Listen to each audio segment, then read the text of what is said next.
Clasico is here. Real Madrid against Barcelona fighting for La Liga. We got Jimmy Conrad, and we give you everything: betting tips, analysis, predictions, storylines, narrative, fun, banter, anything that you want. El Clasico is this weekend, and we have everything that you need. Plus, Premier League coverage, United States women's national team, NWSL, Bundesliga, and so much more. Weekend preview Qué Golazo begins right now. The 2021 Masters is underway, and the First Cut Golf podcast has you covered with round-by-round coverage after every tournament day. Rick Gaiman, Kyle Porter, and the First Cut crew are breaking down the odds board every night and bringing you analysis from the grounds of Augusta National. Go join the First Cut Golf podcast, available wherever you're listening to this pod. What's up, everybody? Welcome to Qué Golazo. It's our weekend preview, and my God, El Clásico. El Clásico. I'm going to say it again. El Clásico. Here with Jimmy Conrad. Jimmy C, what's up, man? How are you? I am very excited for this El Clásico. It has so much riding on it.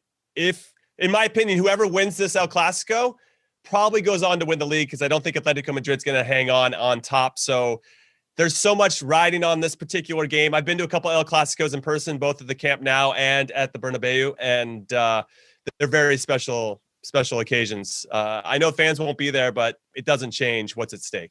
It's a beautiful game. It's arguably the most popular in Europe. I mean, you could say Boca, River, of course, from a South American, Latin American perspective, but El Clásico just gives you so many memories.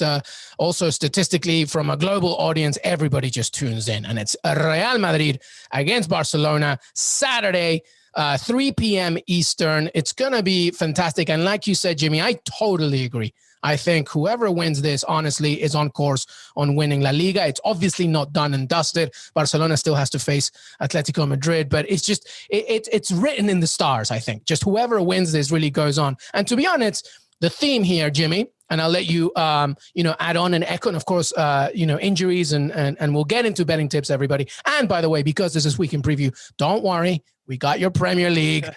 We got everything else that's going on. The United States women's national team plays as well. NWSL coming up as well. So much more from Jimmy. But we want to begin with El Clásico. It's so big. And one thing is Real Madrid coming in here with confidence. Barcelona coming in here with a little bit of more energy, I guess, because the last time they played was Monday. So they got that extra. But, it doesn't matter. Everything goes out the window. All right, give me your thoughts primarily on El Clásico, Real Madrid against Barcelona. Yes, I'm going to start pontificating now about this particular matchup. It is such a special occasion, like I mentioned before. Like you said, Luis, it doesn't really matter about form per se. I think the blood boils a little bit different when these two face each other. I had the incredible opportunity to be there for their 100th anniversary for Catalonia, and they're trying to get independence from Spain, right? I don't know how much you guys know about the off the field stuff, but it does impact what happens on the field. It really does. I think there's some emotional response to what Madrid stands for from a Catalonian perspective and Barcelona perspective, and vice versa, right? It's kind of, I don't know. It's the Bohemians versus the people. I don't know. I want to get into it in mince words or get it wrong, but it's very formal. The royal family of Madrid versus kind of the Bohemians of Catalonia. Anyway, I went down a completely different direction here. Let's talk about form though, because Real Madrid come into this having won their last 5 games, and now they have an unbeaten run that stretches back 12 matches in particular, which is unbelievable. Barcelona haven't lost in the league since mid-December. They've won 6 straight as well. So this is what is that? An immovable object against an unstoppable force. Yeah, I think that's where we're at. What's really interesting about this particular game is that Karim Benzema, I'm going to bring him up because he's second in scoring for La Liga. He's behind Messi, 5 goals behind him. On his way to his best ever goal scoring campaign, like if he keeps going. Okay, that's great info. He has not scored in El Clásico since April 2016, Luis. That's wow. 9 El Clásicos that he hasn't scored in. That is wild, but he probably hasn't come into an El Clasico on the back of the form that he's in right now, which is 9 goals in his last 8 games in all competitions. The dude is on fire. And yes, even though he didn't score against Liverpool, very influential in that particular game. When he's playing at that level, it's going to open up space for Asensio, who's now scored 4 goals in his last 4 games. Prior to that, Luis, Asensio only scored 2 goals in the other 30 games. What? That is wild. And then you have Vinicius Jr., who's decided to get his scoring boots on, and now he scored a brace against Liverpool and played very, very well. I do believe that Barcelona have some vulnerabilities in the back that can be exposed. Ronald Koeman definitely deserves more respect and admiration than I think he's gotten, right? He inherited a dumpster fire of a situation. President's going out. They're $1 billion in debt. Leo Messi wants to leave. And he has somehow managed that with patience and skill. I didn't even know that Ronald Koeman had this, but he has it in his bag. And they're playing this 3-4-3 formation. They found a formation that they've unlocked. Frankie de Jong, who normally is a central midfielder, is playing kind of a libero, I think is the phrase that, which it's kind of, and it's not a sweeper, right? In the back 3, it's kind of right in front of these 2 center backs. Yeah, it's the protector in front of the center backs. That's right. Yeah, but then he can drop off. And so I'm really curious to see how De Jong versus Benzema, which I've never thought I'd ever say tactically. Like, well, I want to see how Benzema does against De Jong, but we're probably going to see that in some capacity. So that front 3 for Madrid, Benzema, Vinicius Jr., and Asensio, who I expect will start, even though they still have to be rested for Liverpool midweek, that is going to be interesting to see how they do against De Jong, Lenglet, and most likely Mingueza. So, yeah, big game for both sides, obviously. Yeah, absolutely. And by the way, if you're watching this on YouTube, you can see that I'm wearing Barcelona and Jimmy's wearing Real Madrid. But actually, and we'll tell you our picks later on, there's going to be a twist of a narrative here opposing to what we're wearing. But just to give you a little bit more insight and context, everybody, La Liga right now, Atletico Madrid, as we're taping, of course, as this comes out, as the weekend unfolds, leads La Liga with 66 points. But that lead is very disingenuous because, things are going against their way, throughout the whole course. Did you see that Luis Suarez got hurt? Now he's out. So that's a major problem already, right? And as we mentioned before, they have to face Barcelona at some point as well. So we are expecting that this Atletico Madrid lead in La Liga is going to go away at some point. And El Clasico is a major protagonist of that story. Barcelona in second place with 65 points. Real Madrid in third place with 63 points. Barcelona wins, they go top of the table at least, for a certain amount of time. Real Madrid wins, they go even on points with Atleti, of course, depending on what happens in the league. Even though points, whatever, it doesn't matter. It's just about climbing up that table and getting closer and closer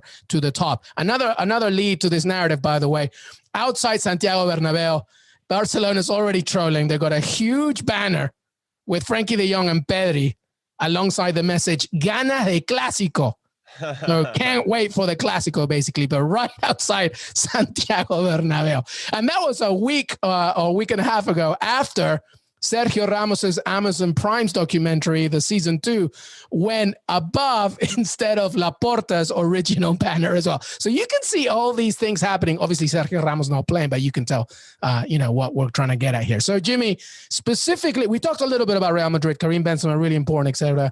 Give me a little bit more on Barcelona, because I'm thinking about not just Lionel Messi, but Ousmane Dembele. Like, how big could he be for this one? Oh, absolutely huge. I mean, Ousmane Dembele, for everybody that doesn't know, is finally got healthy. He's finally getting a run of games and being influential for the team. And that ultimately, given his speed, of course, but his finishing ability with both feet, he gets himself in great spots. And I think for a while there, and I think we see this with a lot of younger players, but to liken him to Vinicius Jr., he found himself in good spots, but he wouldn't always have that little bit of composure, taking that half second, that half beat to maybe just take a breath or relax and then hit your shot. But he's finding that form. He scored a massive goal this past weekend against Real Valladolid to give Barcelona the 1-0 win, a very important 1-0 win in the 91st minute, right? So he's going to come in with a ton of confidence.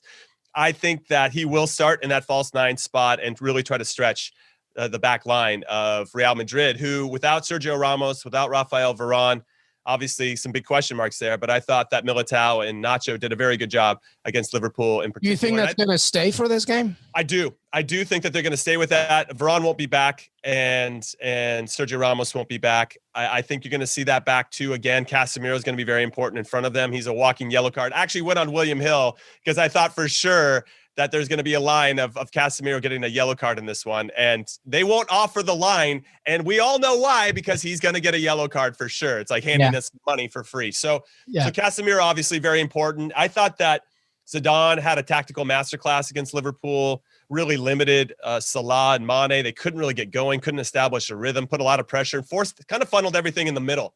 And I'm curious to see if they're going to try. And very direct. They were very direct. As soon as they got the ball, boom.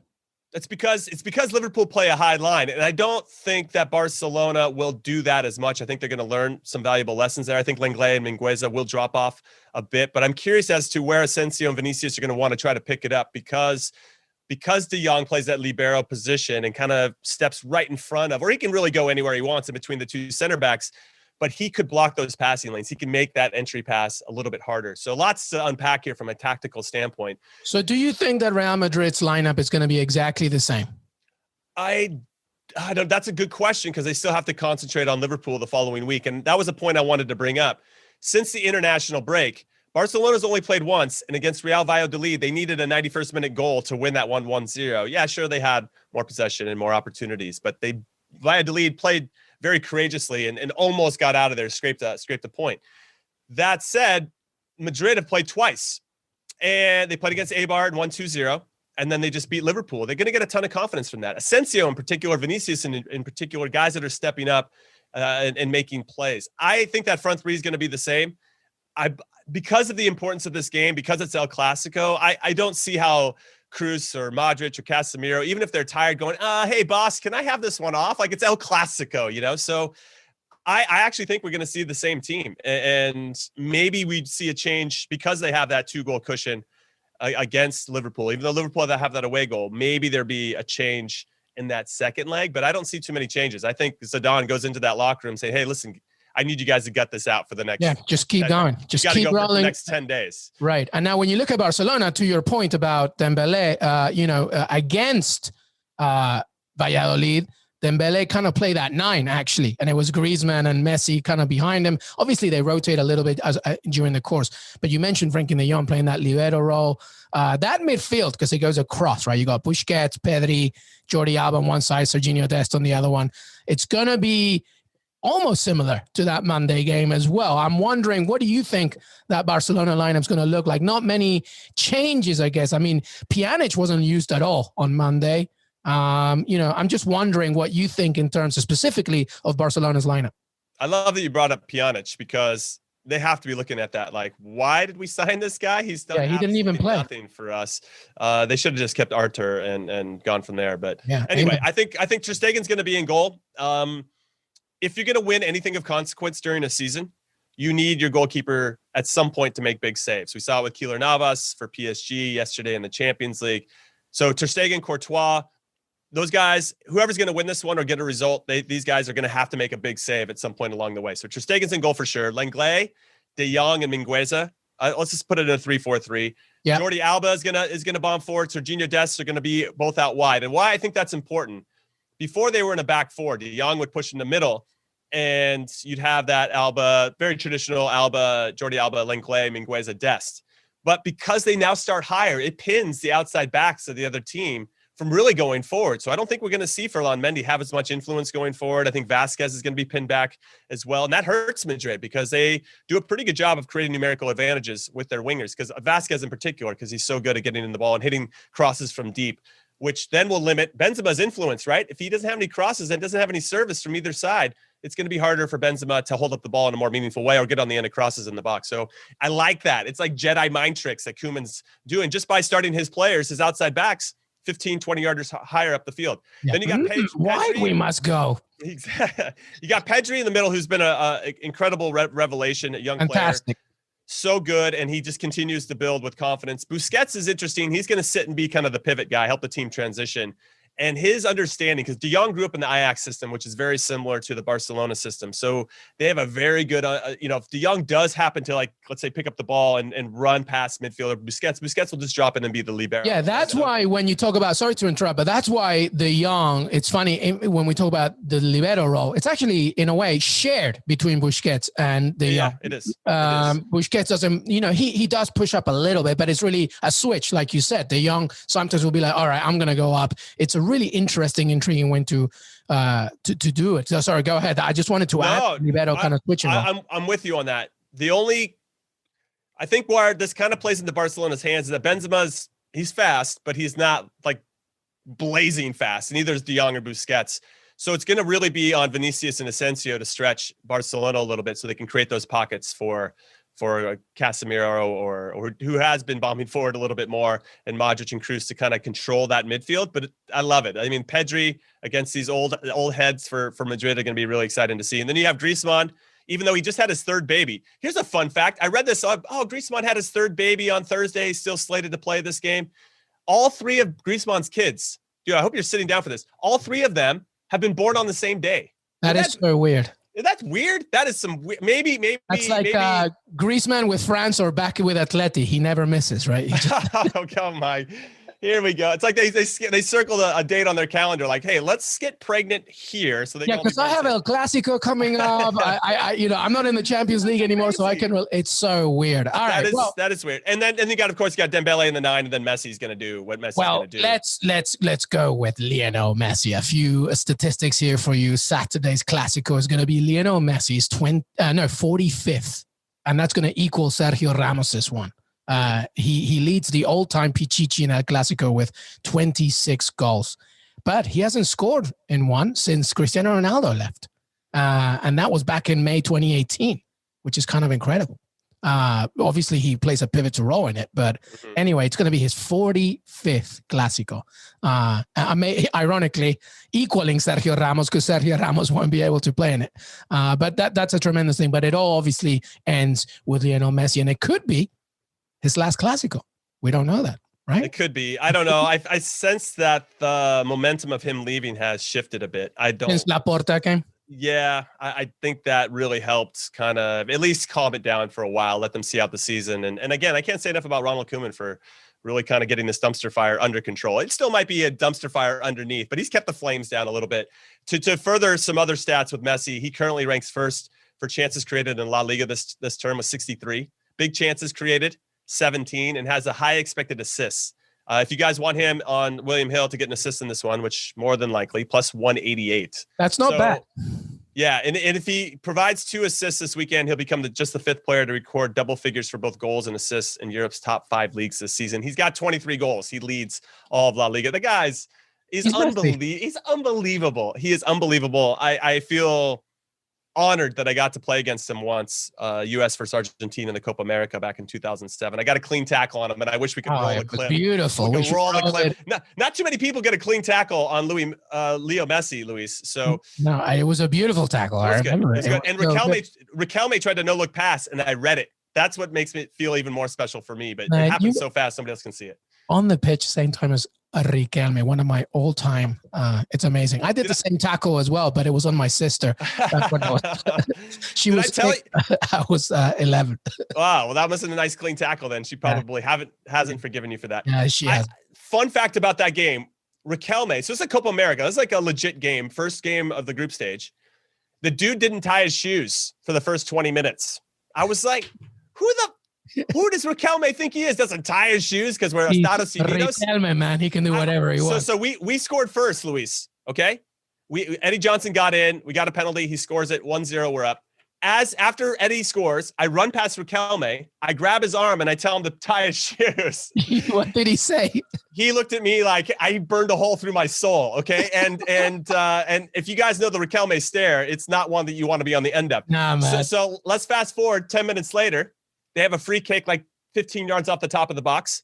He ties his shoes before the free kick. They score on the free kick, and we end up losing 4-1. Moral of the story, don't ever tell Riquelme to tie his goddamn shoes. Biggest regret of my life. 100%. Beautiful, beautiful. All right, listen, we've given you everything you wanted. We've built it up. We've just like, Spielberg back in the day or Scorsese short film. We've brought it all together now into a beautiful package. And now we're going to wrap it up. We're going to do our picks right now. I'm wearing Barcelona and Jimmy's wearing Real Madrid, but there's a twist. I told you earlier on. So Jimmy, give me your prediction for this game. So I'm going with Barcelona. I have this Madrid kit, and I have a ton of Madridistas as friends, and I have nothing but respect for the club and all the fans of the club. And I signed a one-day contract with them a long time ago as a joke with Mourinho and all that stuff. We'll save that story for another time. I think that because Barcelona don't have those midweek games to contest, they don't have to think about anything else. They do have the Copa del Rey final next weekend, but no midweek game, whereas obviously Real Madrid's right in the thick of it. I just think that's going to make a difference. I think they're going to be a little bit sharper. They kind of got the nerves out after the international break against Real Valladolid. I think they can build some momentum off of that. And I just think that Messi's going to show up. And when Messi decides to show up for these games, I think he's going to find the space to make that happen, especially in this formation they have a lot of confidence in. I like Messi to score, Barcelona to win, and both teams to score, plus 360 or plus 380, on William Hill. It feels like that's going to happen. I could see a 2-1 in favor of Barcelona. Yeah. So I'm wearing Barcelona, but I'm going with Real Madrid. Okay. I'm a big, I love Barcelona, and anybody that follows my work, okay, you cannot deny everything that I've done for you, every piece of content, way more. But I think exactly the same as you. Both teams are going to score. Messi's going to score. But I think this is Karim Benzema's day. And I just think that he will be the one that take it over. You think he's due then? He hasn't scored in his last 9 El Clasicos. The guy hasn't scored. And Messi hasn't scored since Cristiano Ronaldo has been there. So like it's a toss-up, isn't it? No, listen. I love that. But listen, if Jimmy, if Barcelona win, I'm like, well, yeah, okay, fair enough. Nobody's running away with this. But you know what's funny? And Jimmy texted this before we started taping. It's going to be a draw. It's just going to be, going to be a high-scoring draw, like 2-2 or something, which isn't a bad bet, I think, actually. Okay, so I'll start with your first one. Karim Benzema to score, Real Madrid to win. Both teams to score is plus 500 on William Hill. It's good, and I agree with you. I could see a 2-2 draw. That's plus 280 for the draw. If you want the draw, the draw plus both teams scoring, that is plus 310. So it jumps up a little bit there. I get the sense that sometimes when teams know they need to win, because as I said at the very beginning, whoever wins this really kicks them on, right? This is a 6-point swing for either whoever wins this. Plus you're getting on Atletico Madrid, who face Real Betis this weekend, and Betis on Sunday, 6. Yeah. Betis they're not like mid-table. No, they're really a good team. Yeah, they're in 6. They need to win this game as well. They're at home. They're pretty good at home. And without Luis Suarez, Atletico, I think Atleti's in big trouble. And I think these two teams, Barcelona and Real Madrid, can sense it. I could see a draw as well because it matters so much, because everything is at stake in this one. I could see a draw, but I also could see Messi. I don't see Madrid winning, but I respect where you're coming from. And maybe I should go with you. You've hit a couple big ones, like PSG winning 3-2 over Bayern Munich. Wow, who predicts that? I was due one because I was so wrong with so many other But not only did you get the right result, you had the right scoreline. Yeah, exactly. Hey, you celebrate when you hit it, right? But El Clasico, in every single one, a high-scoring draw, Barcelona to win, both teams to score, Real Madrid to win, and both teams to score. They're all pretty decent bets. And I think that any of them can happen. It's just about where you're going with, and ultimately what Jimmy just said, which is somebody wants it, because there's a team that's leading the table that's really not looking good. Somebody wants it. Who's going to be that person?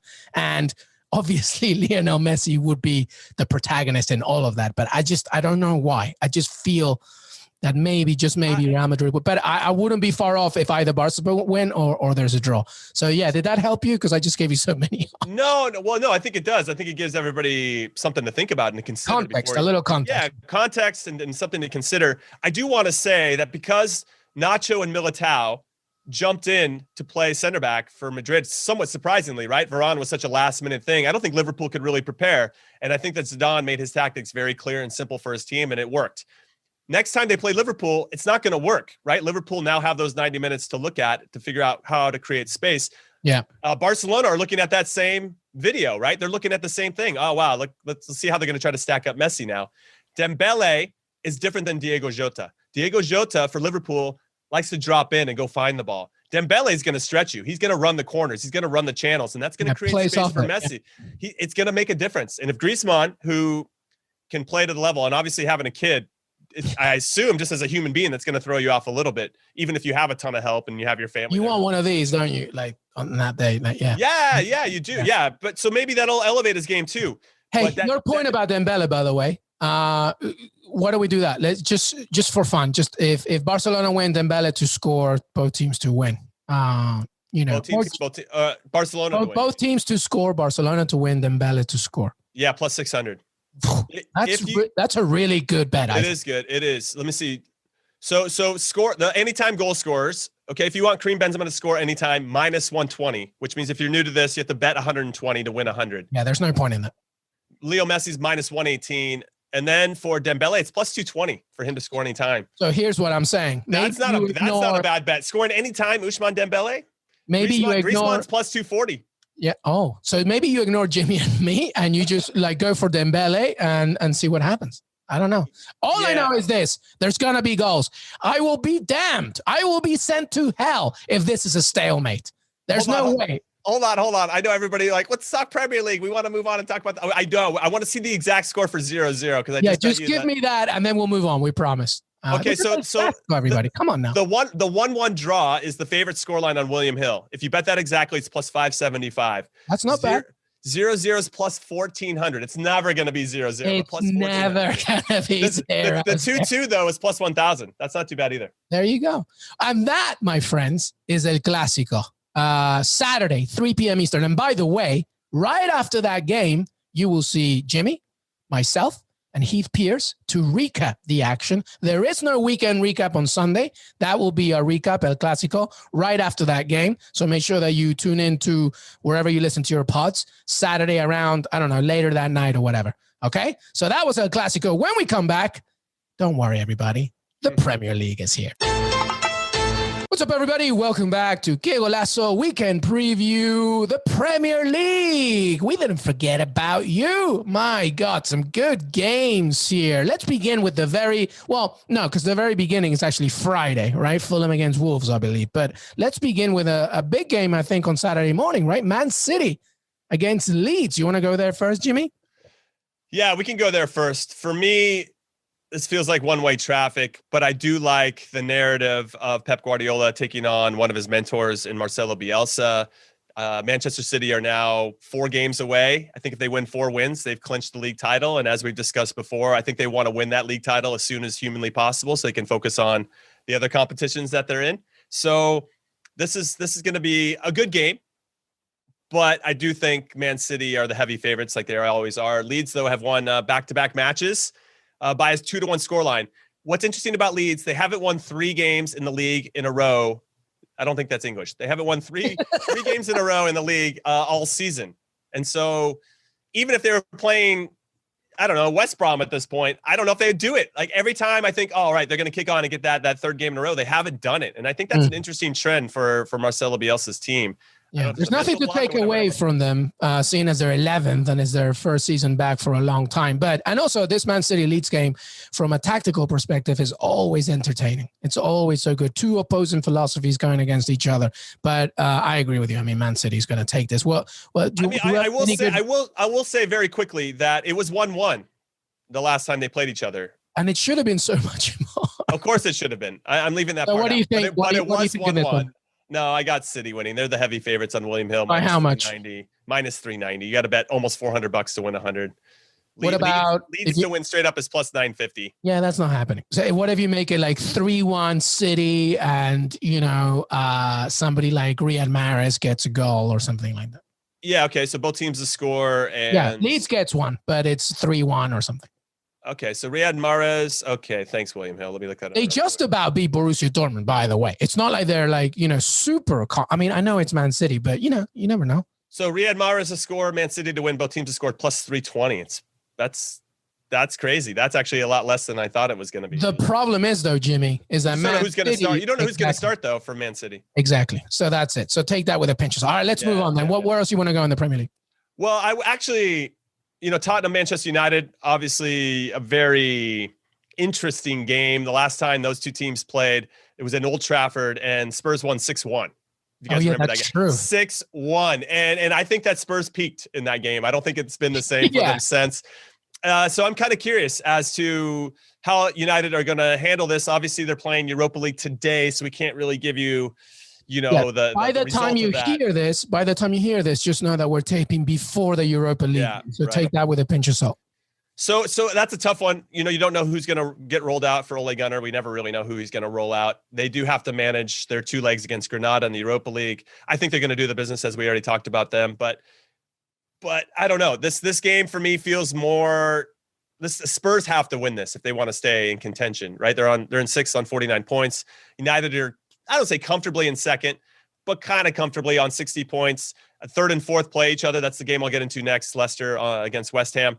So I think that this could end up being a tie. I don't know why. It's just always nonstop draws with me. I looked at all the games. I'm like, I kind of feel like a draw on that one, And then I realized I'm saying draw for every game. What is wrong with me? But I could see like this 1-1. The draw is plus 240 right now. But on William Hill, it's pretty much a toss up. What I would try to do for you guys, I would look at a parlay. I think in the Premier League this week, maybe you go with the draw with Tottenham Man United, go with the City win, and maybe we'll throw another game in there and see what that looks like, Luis. All right. I agree with the draw. I think it could happen. I agree. I think Tottenham peaked with that 6-1. It's looking very dangerous for them in terms of definitely getting Champions League because they're not in it, first of all. And Liverpool facing Aston Villa, I think they're probably going to look for some redemption after that 7-2 loss. Chelsea looking good as well. So they need something, but I don't know if that something is going to come against Manchester United. So I'll give you that draw. So let's go then where? Where do you want to go? I'll do West Ham, Leicester. I love the draw on both teams to score here. West Ham, again, really impressive coming out of the gate. They had a 3-0 lead over Wolves, but then let it go to 3-2. They had a 3-0 lead over Arsenal, you guys remember, and it got to 3-3. Like there's something, like they're working their tails off for the first half, and then they just relax, and then the other team gets one, and then all of a sudden squeaky bum time, So I don't know. It's going to be really interesting to see how they play. They're very good at home. There's only been a couple teams that have taken points off of them. Only Liverpool and Manchester United have left the London Stadium with 3 points in the Premier League since October. Yeah, Leicester City in 3rd place, 56. West Ham in 4th with 52, right. And Leicester have lost only to Liverpool away. That's it. That's their only loss in the league away from home to Liverpool. Wow. So it's an interesting one for me. Jack Grealish, that's a different game. It's okay. Everybody thinks about Jack all the time. It's fine. I do. I think about him all the time, and his socks, how low they are. But Jesse Lingard and James Maddison kind of going up against each other. I like this one a lot because Jesse Lingard for that Euro spot. They're trying to get into that Euro spot. So there's a lot riding on this one in a lot of different ways, both individually and collectively, and obviously from the manager's perspective, and getting into the Champions League and trying to hold off. Chelsea are in 5th on 51 points, so they're 1 point behind West Ham, and Chelsea play Crystal Palace away. I'll get into that game very quickly after this, but I could see a draw here and both teams to score. I don't think that West Ham are going to lose, but I also don't see Leicester losing as well. I think everybody can kind of see what's at stake here, which very similar to El Clasico means that they're going to probably split the points and nobody's going to be happy. Yeah, no, I think it's going to be one of those games as well. And by the way, I remember a few weeks ago we were doubting West Ham just because of the schedule ahead. They're doing very well. The fact that they're still in the Champions League spot is unbelievable. So definitely up to watch for that one. All right. So really quick about Chelsea Crystal Palace. Yeah.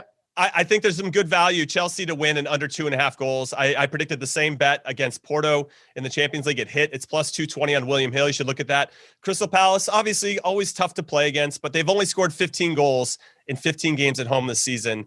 And that just plays right into Thomas Tuchel, who likes to kind of grind out these 1-0 wins or 2-0 wins. So take a look at that. And then Liverpool versus Villa, I got to get into it, if only for your sake. Liverpool need to win this game. But, of course, they need to get back into the Madrid tie as well in the Champions League. Otherwise, their season could be effectively over. So they need to get a result, but they haven't been very good at Anfield. They've lost 6 straight or haven't won in 6 straight games. I like the draw here, too, which is kind of crazy. But Villa, I just think are on the precipice, man. They could get back into the conversation, maybe sneak into that last European spot. I don't know. Maybe I'm giving you some false hope and all you other villain fans out there. But they're on 9th on 44 points. Liverpool 7th on 49 points. I think there's something to like here, though. It looks like Jack Grealish might not play.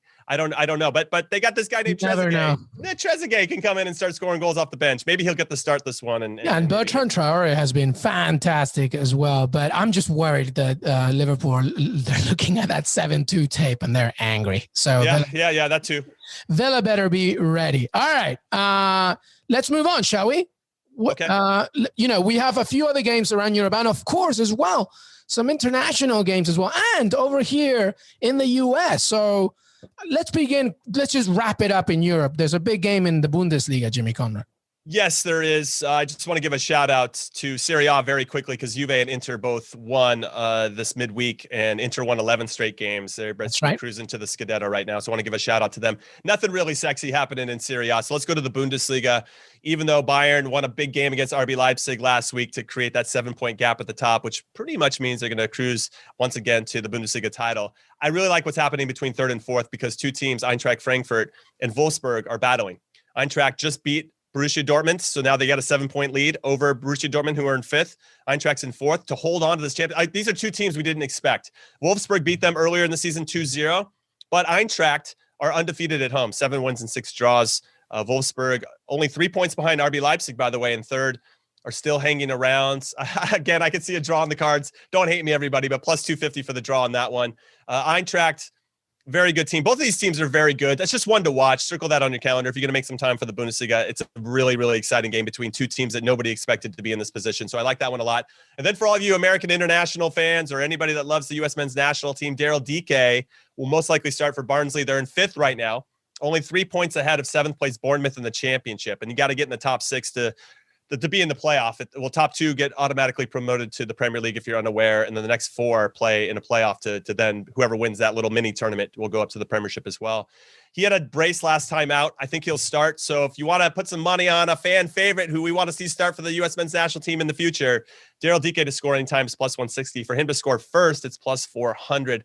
And they're taking on Middlesbrough today, this weekend, who are in 10th. Middlesbrough doesn't have much of a chance, but I still think it's going to be an easy game for Barnsley. And then finally, I want to talk a little NWSL because it starts. CBS Sports has all the coverage for you, and it starts with the Challenge Cup. They're going to run from April 8th all the way to May, and the two winners the two finalists from the other Challenge Cup, Houston Dash and Chicago, are going to face each other to start the season. I'm very excited about that, and it's on Friday. It's on CBS. Our own producer, Lisa Roman, is part of that team as well, and you are doing betting tips for the NWSL as well. So, we're showing so much love here.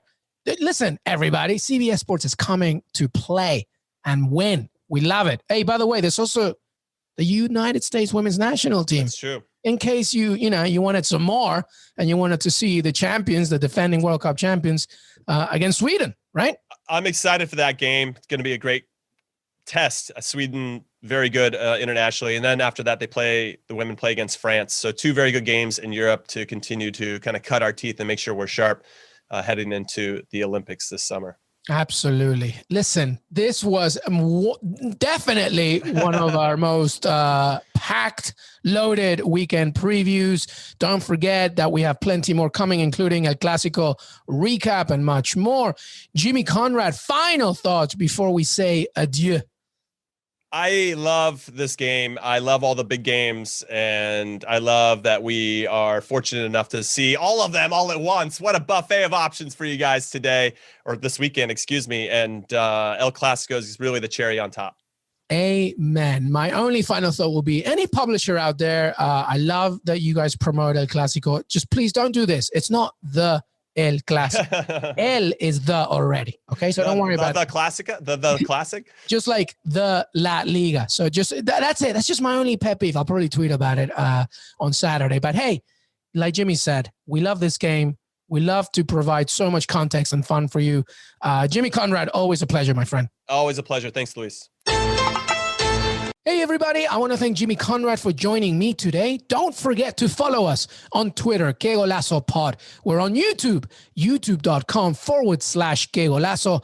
Listen to us, follow us on Apple Podcasts, leave a rating and review. We're on Spotify, we're on Stitcher, we're on CBSSports.com. I hope you enjoy the rest of your day and your weekend. El Clasico, soccer, whatever you're doing, have a great one. We'll see you next time.